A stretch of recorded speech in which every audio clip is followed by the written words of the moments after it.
Bismillahirrahmanirrahim. Assalamualaikum warahmatullahi wabarakatuh.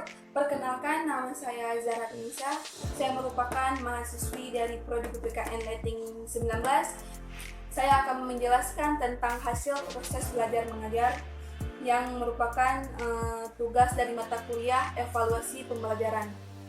Proses belajar mengajar sebagai objek penilaian itu dibagi menjadi tiga. Yang pertama ada tujuan dan dimensi proses belajar mengajar, yang kedua ada sumber dan teknik pengumpulannya, yang ketiga ada kriteria dalam nilai proses belajar mengajar. Apa itu penilaian proses belajar mengajar? Nana Sutyana mengatakan bahwa proses belajar mengajar itu merupakan proses pemberian nilai terhadap hasil-hasil yang diperoleh belajar yang diperoleh oleh siswa di waktu siswa itu belajar. Jadi Nana Sutyana ini mengatakan bahwa proses belajar mengajar itu hasil dari nilai adalah nilai hasil dari proses belajar mengajar yang dicapai oleh siswa tersebut. Hasil proses belajar mengajar ini pada hakikatnya itu merupakan suatu perubahan tingkah laku setelah siswa ini melakukan pembelajaran. Jadi di sini dapat dilihat bahwa semakin berubahnya tingkah laku seseorang siswa itu, berarti siswa ini telah mencapai hasil belajarnya yang dilakukan selama ini. Tingkah laku sebagai penilaian hasil belajar itu dibagi menjadi tiga. Yang pertama ada kognitif, afektif, dan psikomotorik. Hasil belajar dapat dipandang dari dua sisi, yaitu sisi siswa dan sisi guru. Dari sisi siswa, hasil belajar merupakan tingkat perkembangan mental yang lebih baik bila dibandingkan pada saat sebelumnya.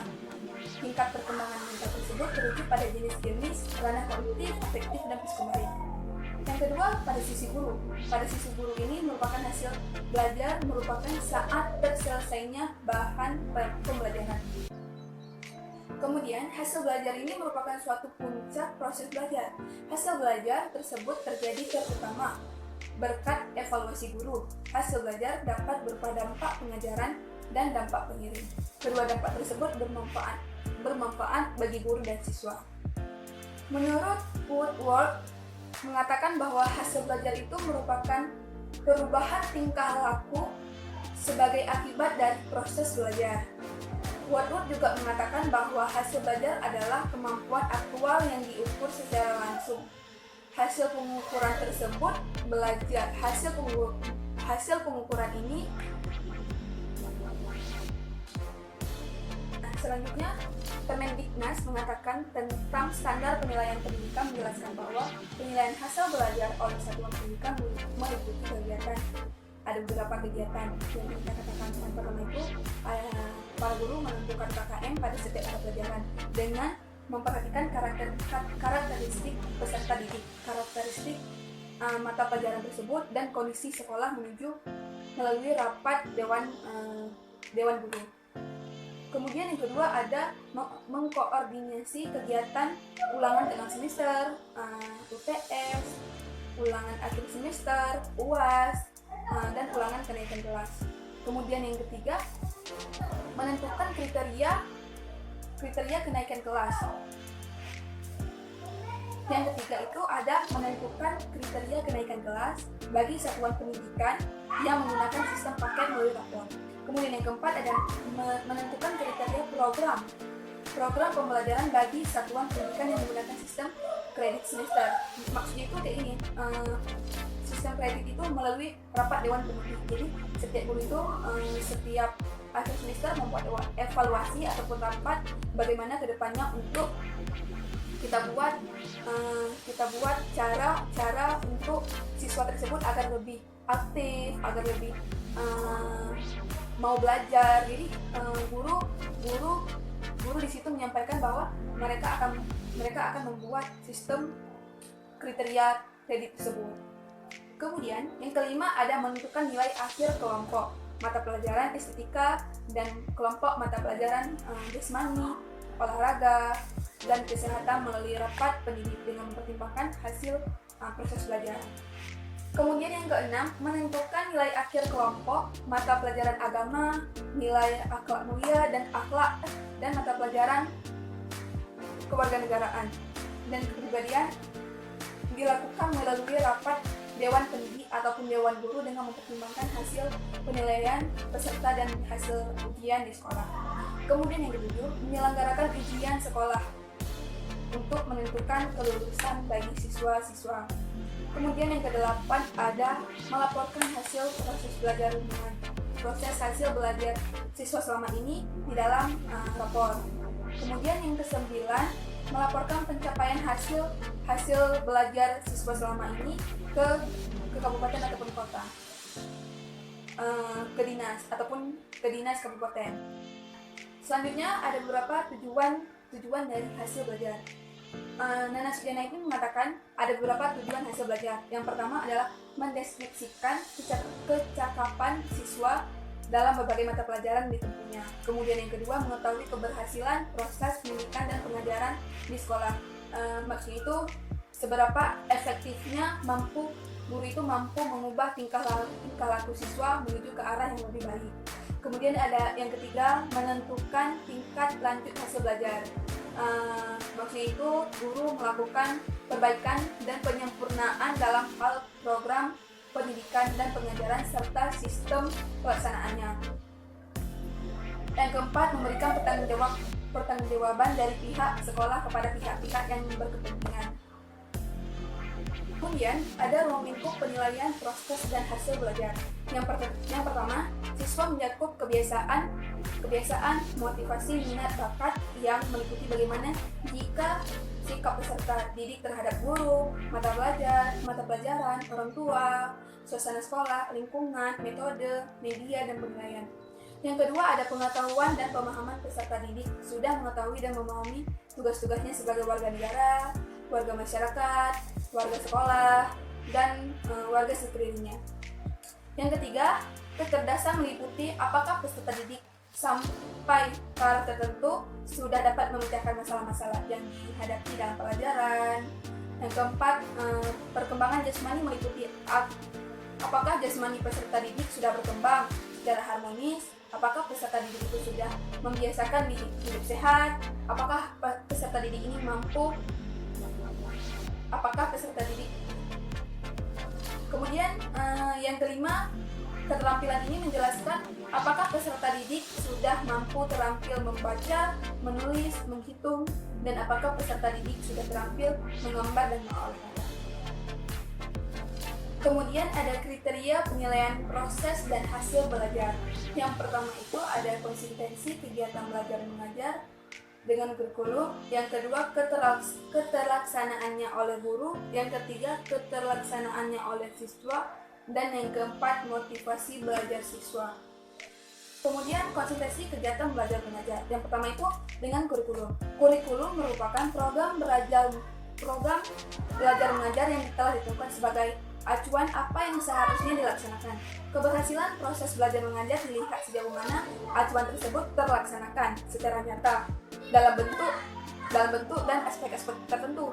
Misalnya dari tujuan-tujuan pengajaran, bahan-bahan pengajaran, jenis kegiatan yang dilakukan, cara melaksanakan jenis kegiatan.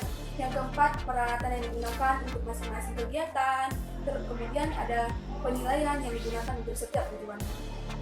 Kemudian ada keterlaksanaan oleh guru. Yang pertama itu ada mengkondisikan kegiatan belajar siswa. Yang kedua, guru harus menyiapkan alat, sumber dan perlengkapan besar.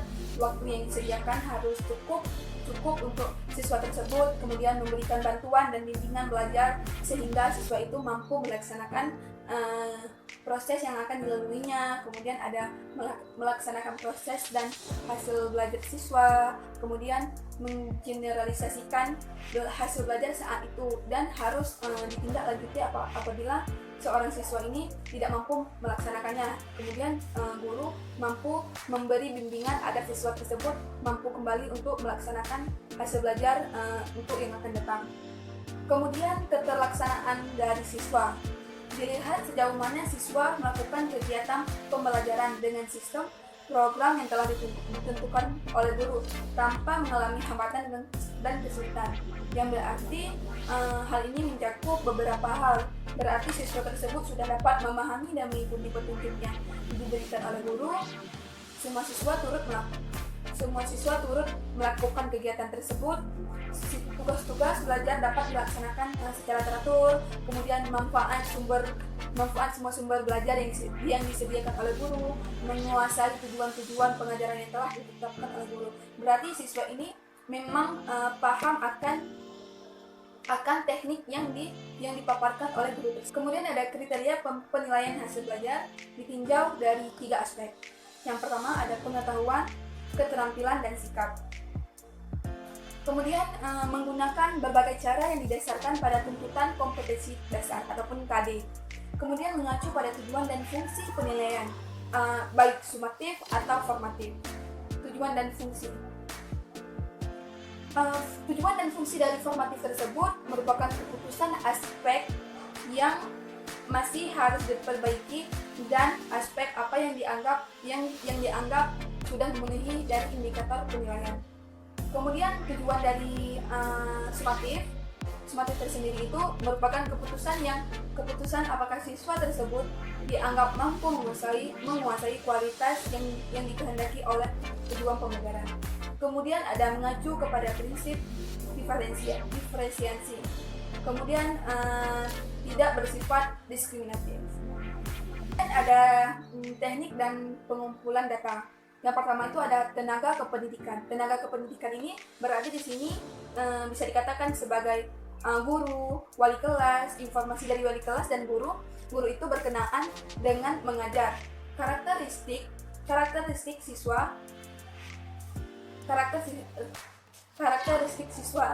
ataupun masalah yang dihadapi oleh siswa, prestasi serta perkembangan siswa tersebut. Jadi setiap siswa yang mengalami masalah dari proses pembelajarannya terhambat, gurulah yang akan menanggapi masalah-masalah tersebut. Yang kedua ada informasi dari siswa. Pandangan siswa mengenai bahan ajar serta guru mengajar. Karakteristik dirinya itu hanya dirinya saja yang bisa memahami. Maksudnya itu siswa tersebut ada kala siswa yang sangat pendiam. Berarti siswa tersebut hanya dialah yang dapat memahami dirinya siapa, yang mampu memahami dirinya itu harus apa. Kemudian yang ketiga itu ada informasi dari orang tua. Orang tualah yang sangat paham bagaimana karakteristik siswa tersebut, karena siswa tersebut merupakan anak dari orang tuanya masing-masing.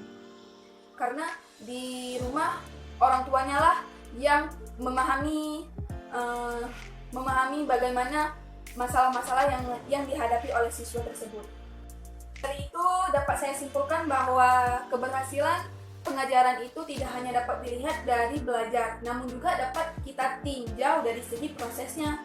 Hasil belajar pada dasarnya merupakan akibat dari suatu proses belajar mengajar. Berarti suatu hasil siswa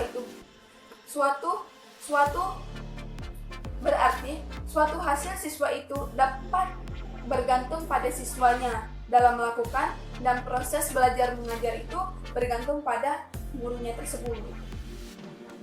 Mungkin hanya ini yang dapat saya sampaikan, lebih dan kurang saya mohon maaf. Saya akhiri, wabillahi taufik wal hidayah. Assalamualaikum warahmatullahi wabarakatuh.